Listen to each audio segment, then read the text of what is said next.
What's going on, everybody? This is my 2000 Honda CR-V, and I just installed some 1 to 3 inch lowering coilovers from Max Speeding Rods, and today I'm going to show you guys how to install them and the problems that I had along the way.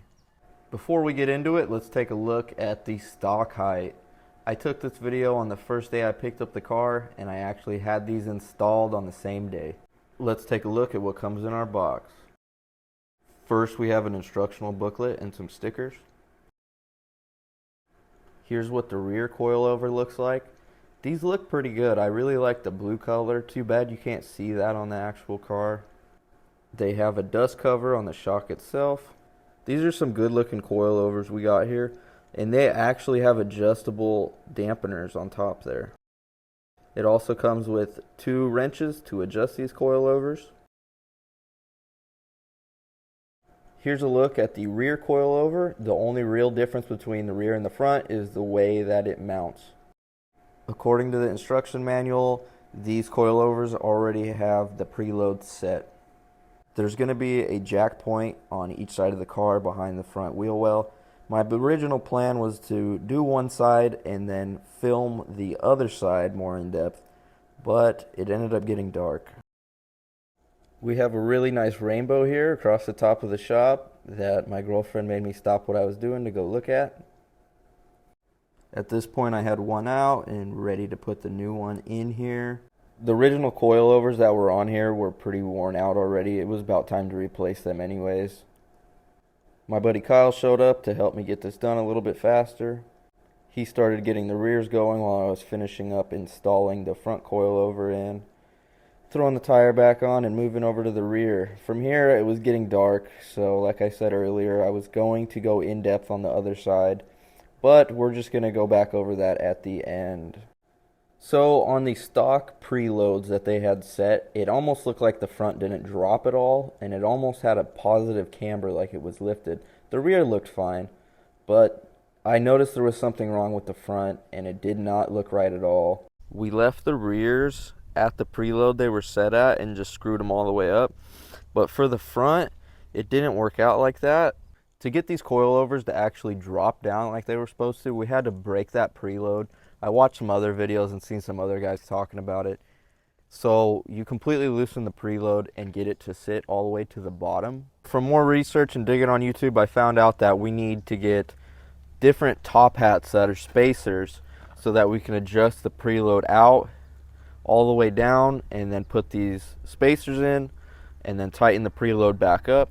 So I have the spacers here now, and I was gonna put them on, and then I ran into this. Here's where I've been parking for the last few days, and that's the exact way I've been turning out to back up and leave. I'm gonna take off real quick and go down to a truck stop I used to work at. They got a pit. It's only like 3 blocks away from my shop.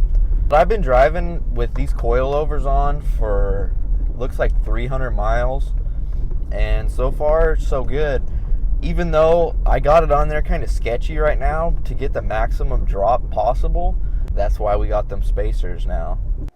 It's always nice to be able to go into a pit like this and take a look at your car, and that's one downside of lowering your vehicle, is it's not very easy to get underneath it and look. So from the quick look I got to do underneath the car, there's a rack and pinion leak, which I'm just going to top off with some power steering fluid and wait to replace it when we do our motor swap. Our spacers are here.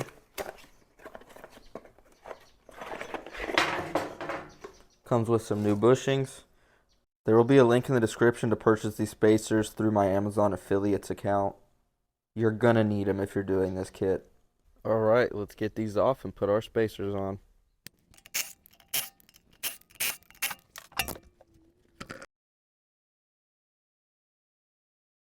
With the tire off, I can see where it's rubbing now after driving 400-ish miles. It's not too bad, it's just tearing up the plastic, which is fine with me. And I think putting these spacers in here is going to end up making it a little bit taller than it is right now.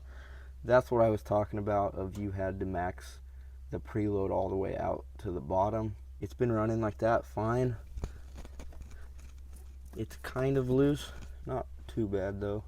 To get these fronts out, first step is taking out this bolt with 14mm. There's going to be a 17 on each side of this fork right here. And you're probably going to have to beat that out with a punch. With the top nut still on, I'm going to use my punch and a hammer to try to separate these two pieces from each other. Once you get a little space in there, here you can use the punch up there instead. These are a bit harder to get off than the stock ones. I had to put a pry bar in here and sit on it to get the lower control arm to move to get this loose all the way. Next, we'll come up top to break it loose up here. I'm using an impact to take this off. Don't use an impact when you put them on. I strip the other side, which isn't really a big deal because we're getting new top hats anyways.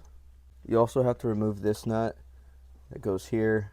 That's going to hold this here in the way.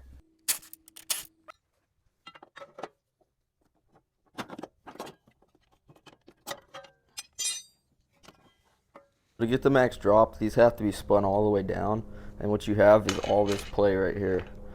So to get it off, we have to loosen these up and we can put our spacer in. This is going to be an 18 on the outside and an 8 on the inside, the smaller side.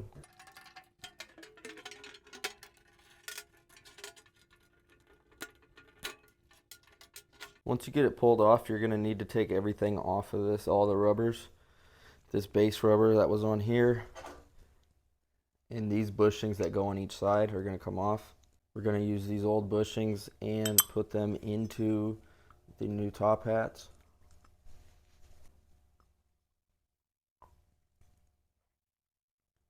Make sure to put these retainers and washers back on before putting on the new top hat. This is kind of loose on here. I think it'll be fine though. Then we're going to put it back together the way we took it apart.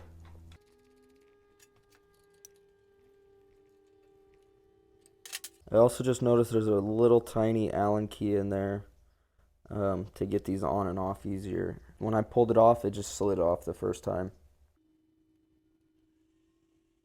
To set my preload, I'm not going to do much special. I'm going to tighten this up till it's snug, and then I'm going to give it 1 or 2 full turns. And I'm going to make sure to do the same on the other side to get it close to the same height.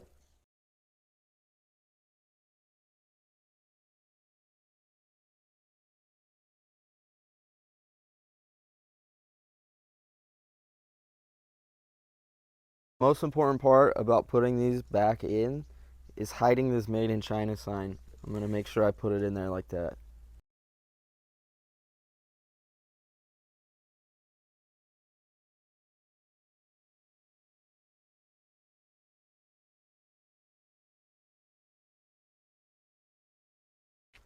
So with these spacers in, it ended up raising it up a little bit. Not a whole lot more, but I might try to find a way to get it down even lower later on. Right now I'm going to show you guys how to remove the rears.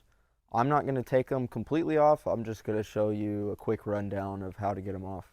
They're not rubbing too much or anything, and we don't need a spacer in the rear, so I'm not really going to mess with them. The rears are a little bit easier than the front. All you have is this one bolt and nut, and basically same thing. Break this lower part loose. And from the top inside, you'll have those same 2 bolts on the top hi-hat. And all you do is undo those. After you undo the bottom, should fall out. Slap your new one in. The process on the passenger side is the same. I'm just showing this here because I had that bolt that I stripped out. I used an air die grinder with a cutoff wheel and stuck a screwdriver under the flange.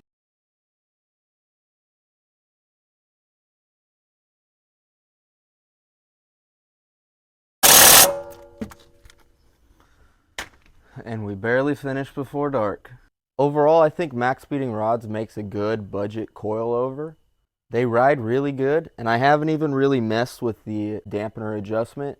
I'll probably make a follow-up video for that after I get it dialed in so I can help you guys dial it in. If you're interested in purchasing these coilovers, the link will be in the description, as well as the top hats that you need. You absolutely need these top hats to do this coilover setup. If you watched this far, make sure to subscribe to keep up with the Parts Runner build, and we'll see you next time. Thank you.